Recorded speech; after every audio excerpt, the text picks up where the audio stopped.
7 de setembro. Passa de mim este cálice. Nós vemos aqui Marcos capítulo 14, versos 33 em diante. E levando consigo a Pedro, Tiago e João, começou a sentir-se tomado de pavor e de angústia. Ele lhes disse: a minha alma está profundamente triste até a morte. Ficai aqui e vigiai. E adiantando-se um pouco, prostrou-se em terra e orava para que, se possível, lhe fosse poupada aquela hora. E dizia: Pai, tudo te é possível, passa de mim esse cálice. Contudo, não seja o que eu quero, e sim o que tu queres. O capítulo, estamos encerrando praticamente, né? Estamos nos últimos versos, últimos capítulos de Marcos. Agora ele passa a falar dos últimos momentos de Jesus Cristo, principalmente da quinta, sexta e sábado, porque Jesus foi preso na quinta,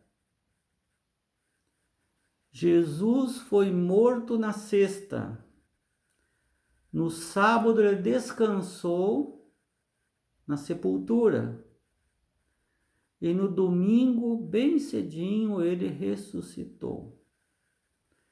Então, ele gasta o capítulo 14, 15 e 16 para falar desses momentos. Ele estava agora muito angustiado. Era um peso muito grande assumir todo o pecado da humanidade sobre si. O pecado, desde o pecado de Adão e Eva, até o último pecado antes da volta de Jesus Cristo. Todos os pecados seriam colocados sobre Jesus. Ele é o Cordeiro de Deus que tira o pecado do mundo. E para isso, e para que tirar o pecado do mundo, para exterminar o pecado, ele precisava morrer. Porque o salário do pecado é a morte, é a lei. Isso é a lei de Deus, que o próprio Jesus fez. O salário do pecado é a morte. Aquele que pecou precisa e vai morrer.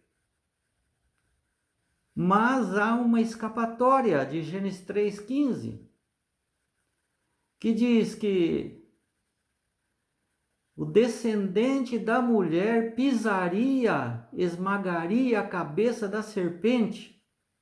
Como? Através da sua morte. Um justo que é a vida, ele não tem a vida, ele é a vida, daria a sua vida no lugar da vida do ser humano que teria que morrer. E ele então, na plenitude dos tempos, 4.000 anos depois do pecado de Adão e Eva, chega o Messias, tira sua roupagem de glória celestial e vem como um bebê indefeso, inocente, nascido de uma mulher, Maria, que ainda não era uma mulher, era uma moça, virgem, consagradíssima, ela aceitou o desafio pela fé, e assim Jesus vem ao mundo se tornando divino humano, mas não usando seus atributos da onisciência, onipotência e onipresença. Veio como o segundo Adão mostrar que não precisaria ter pecado, que poderia vencer o Satanás simplesmente obedecendo a palavra de Deus. E ele veio como um ser humano, sem a glória dos céus. E as pessoas olhavam para ele e viam apenas mais um. Seu pai era carpinteiro, então ele ajudava seu pai na carpintaria. E vivia normalmente, como qualquer outro judeu. Trabalhava e descansava no sábado, ia para a igreja, na sinagoga, lia os escritos, que era só o Antigo Testamento que tinha. Ia se identificando de que ele era o Messias e que com 12 anos isso ficou claro. Tudo apontava para ele. Dos 12 anos aos 30 anos, a Bíblia não fala nada. Tudo indica que ele continuava a sua vida comum. Mas com 30 anos, conforme a profecia de Daniel, ele foi ungido, ele foi batizado por João, seu primo, que tinha 6 meses mais velho do que ele, filho de Isabel. E ele então é batizado. E João diz: este é o verdadeiro Cordeiro de Deus. Ele vai substituir todos esses cordeiros. Não precisará mais das leis cerimoniais, porque este cordeiro é o tipo que encontra-se com o antítipo. E ele salvará o seu povo. Como? Como acontecia com o cordeiro. O cordeiro era morto. Confessava-se o pecado sobre a cabeça do cordeiro e o pecador o matava. E o sangue era levado para dentro do santuário, para que uma vez por ano acontecesse o Yom Kippur, ou o dia da expiação, o dia do juízo, onde seria aplicado por Deus a justiça que Jesus faria sobre todos os pecados perdoados durante o ano. Para comprovar isso, Deus se manifestava através de uma fumaça brilhante, chamado Shekinah, sobre a tampa do propiciatório que ficava no lugar santíssimo. E agora, muitos e muitos centenas de anos foram feitos isso, esperando o Messias. Agora o Messias veio. Ele não foi aceito. era uma pessoa simples. Eles diziam: esse não é Jesus de Nazaré? Sai alguma coisa boa de Nazaré? Esse não é filho do carpinteiro, que seus irmãos e suas irmãs estão aqui entre nós? Este não é aquele que nem sabe qual é o pai? Porque o pai não foi José. Quem que foi o pai? Ninguém sabe. Como ele quer ser o Messias?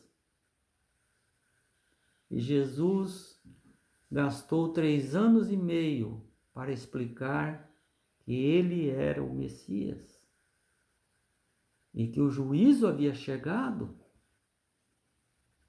E a distinção seria: aceita ou não o Filho de Deus daquela forma? E quando chega, ele anda por todo lugar pregando a verdade, fazendo milagres, curando, ressuscitando, perdoando, mostrando que era o Messias. Mas a liderança, a maioria da liderança não creu em Jesus. Pelo contrário, acharam que era alguém que estava atrapalhando eles e o condenaram à morte. O próprio povo dele, que estava aguardando há 4.000 anos, rejeitou a pedra angular e matou Jesus. Mas nessa semana, que é de quinta, sexta, sábado, domingo, nesse período, então, agora vem dizendo como Jesus se comportou, como ele estava angustiado, triste. Minha alma está triste até a morte. É quase que insuportável. Vigiem comigo aqui. E diz que ali, Mateus fala isso, e que ele suou gotas de sangue na sua angústia. E pediu para Jesus, para o Pai: Pai, tudo é possível para o Senhor. Tudo é possível, eu tenho certeza, tudo é possível para o Senhor. Então lhe peço uma coisa: passe de mim esse cálice. Ou seja, não tem um jeito de fazer que eu não precise passar por toda essa angústia? Principalmente a angústia da separação entre a divindade, Pai, Filho e Espírito Santo, que na eternidade jamais havia tido essa separação, esse muro de separação que é o pecado. Agora esse muro ficaria não só em relação ao ser humano, mas também com o Messias. Ele temia isso, essa escuridão de não ver o Pai. Por isso que, não vendo o Pai ali perto, ele disse mais para frente: Pai, por que o Senhor me abandonou? Mas esse muro do pecado não deixava ele ver. E é isso que ele estava temendo. Isso que passava tristeza, angústia, de quebrar essa união com o Pai. Pai, tudo te é possível, passe de mim esse cálice. Mas aí ele completa a frase que nós deveríamos aprender e utilizar quando fazemos nosso pedido a Deus. Todavia, não seja como eu quero, mas como o Senhor quer. Quantas vezes nós queremos que Deus faça a nossa vontade, quando deveríamos dizer: faça a tua vontade. Às vezes não entendo a tua vontade, mas me dê fé para que eu possa aceitar a sua vontade. Foi o que Jesus fez. Passe de mim esse cálice. O Pai disse: não. A resposta de Jesus Na oração do pedido ele diz, não vou passar. A resposta para a tua oração é não. É possível fazer, mas não. Não posso fazer. Porque se eu fizer isso, você não vai salvar a humanidade. E é o que você mais quer. Nas nossas orações, talvez, nós vamos com muita ansiedade, tristeza e angústia pedindo alguma coisa para Deus. Não se espante se ele disser não. Porque eu sei o futuro. Eu sei o que é melhor para você. E eu não posso fazer, senão eu vou te atrapalhar na sua salvação. Você precisa tomar a sua cruz e seguir-me. E Jesus então se submeteu. Aceitou o não de Deus. E pagou o preço do pecado. Vamos ver durante essa semana os detalhes que se seguirão.